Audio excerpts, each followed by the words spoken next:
હા, વોટ્સએપ પર એક છોકરો ગામડાનો છોકરો ગામડાની છોકરી ગામડાના છોકરાને નવી છોકરી જોવાનું થયું એટલે ગામડાના છોકરાએ થોડી જોઈને પછી ફોન કરીને કે હેલો ચંપા તને વોટ્સએપ ચલાવતા આવડે હ અત્યારે વોટ્સએપ ચાલે છે ને તને વોટ્સએપ ચલાવતા આવડે હ એટલે છોડી શું કે મને તો નહીં આવડતું પણ તમે ચલાવજો હું ચેડી બેસી જાય બોલો પેલો ખુશ થઈ ગયો કે આપણું નક્કી આવી જ છોડી જુઓ જેને હજુ વોટ્સએપની એ ખબર નહીં એના મનમાં હશે કોઈ બધા સુપર જેવું આ જ હાચો પ્રેમ પેલો રાજી થઈ ગયો કે આપણું પાકું કરી દો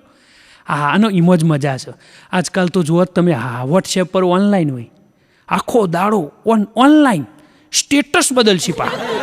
એટલે તમે મા બાપ હોમીચાન છેલ્લા નજર કરીએ ખબર છે તે બીજોનું લાસ્ટ સીન જોતા હોય ફલોણાનું લાસ્ટ સીન 5 વાગ્યાનું છે પેલીનું લાસ્ટ સીન 2 વાગ્યાનું છે તારા મા બાપને તું એ લાસ્ટ સીન ચાણ જોયા યાદ છે તને હા પાછા સ્ટેટસમાં લખશી ટાઈપિંગ એટલે તારો છોકરો ભણી આમ રૂમમાં કદી નજર મારી મેં ભણી કે મોબાઈલમાં મથી હા આજકાલ તો આ વાવડાના બાળકોને મોબાઈલ હાલ દે હા એ ટાઈપિંગ કરાવવાનો એ જો પાછા મેં પેલા ઇમો જઈને પ્લે સ્ટોરમાં જઈને સારી એપ્લિકેશન ગોતતા હશે એટલે એ એપ્લિકેશન ગોતવાની નહીં કોક દાડ બજારમાંથી ગિફ્ટ લઈને ઘરનો નાલી એ એરિયો કરો કે પાછા મોટી વાતો કરશે હા કેવું આજકાલ આ મોબાઈલનો જમાનો તમે માનશો નવી હગાઈ થઈ ને એટલે છોકરી શરમ આવે ને એટલે ગોદરું ઓઢીને વાતો કરો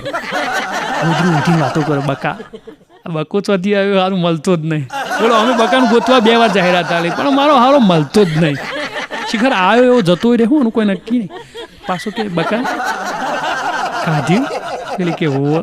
બકા હું કાઢ્યું ખીચડી બકા તુંએ કે મીએ કાઢ્યું કે હું કાઢ્યું કે ખીચડી કે હારું બકા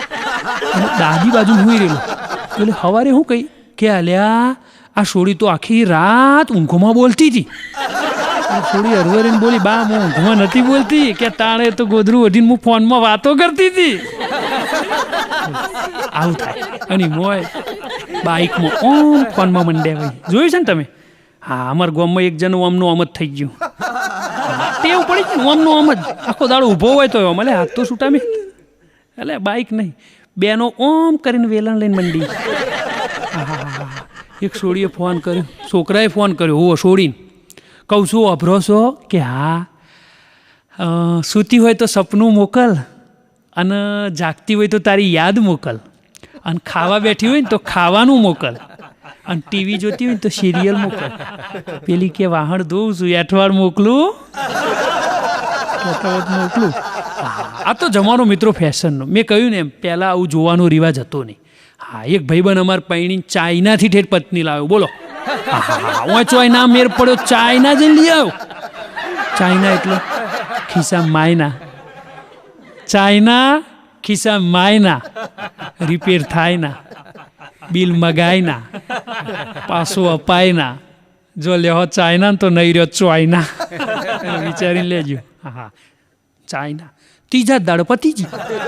મેં કીધું લે શું થયું લ્યા ભાઈને મને કે મહેશભાઈ હારું 3 દાડો તો ખલાસ થઈ ગઈ મેં કીધું એ તો હવે ચાઇનાનું શું ઠેકવાનું ચાલે તો 4 તક નહીં તો શામ તક આ તો આપણે ભારતમાં ઓછી નહીં ભાઈઓ ચાઇના જવાની જરૂર નહીં ભલે વસ્તી ચાઇના વધારી પણ આપણે અહીંનું વિચારવાનું ગુજરાતનું વિચારો મિત્રો હા આ જમાનો ચો પહોંચ્યો છે હું વાત કરતો હતો એમ જોવાનો રિવાજ આ જમાનામાં એક છોકરો છોકરી જોવા ગયો છોકરોને ટેવ હોય થોડી હલકઈ કરી ને હા જો 2-4 જવાનિયા ઊંચા થયા મહેરબાની કરી જેવા સો એવા રો તો કોક પહેલાં પસંદ કરશે હોવો આ ભાઈએ શું કર્યું ગામડામાં છોકરી જોવા જેલા છોકરી વાત કરે ને એ પહેલાં તો ફોન કાઢીને મંડ્યા હા 3 પેટી મોકલાઈ દેજો હા બીજી 2 પેટી હું આવીને પહોંચાડું છું હા પેલો દસ્તાવેજ થઈ ગયો હા સારી રોડ ટચ હા સ્ક્રીન ટચ ને રોડ ટચ એ તો જો દવા કરી છે 10 મિનિટ આવું કર્યું પછી છોડીએ તો બોલી નહીં કશું પછી ફોન મૂક્યો એવી છોડીએ હોપ ભરાઈને લાફો માર્યો ગાલ ઉપર છોકરો કે ચમ માર્યો મારા વાલા આખા ગામમાં એકે ટાવર જ નહીં તો હું અડધા કલાકનું મંડ્યું ખાલી ફોન એ સ્વિચ ઓફ હશે તારો જો છોકરો બોલક ચાલો હા ઘણો ટેવ હોય હો કોકનો ભારી ને એટલે ફોન ખીજામથી કાઢીને આમ કરશે એટલે રવા દો બાપા રવા દો હમણાં કોઈક રિંગ મારશે તો કોનમાં વાગશે આવા દેખાડા કરવાની જરૂર નહીં જેવા સો એવા રો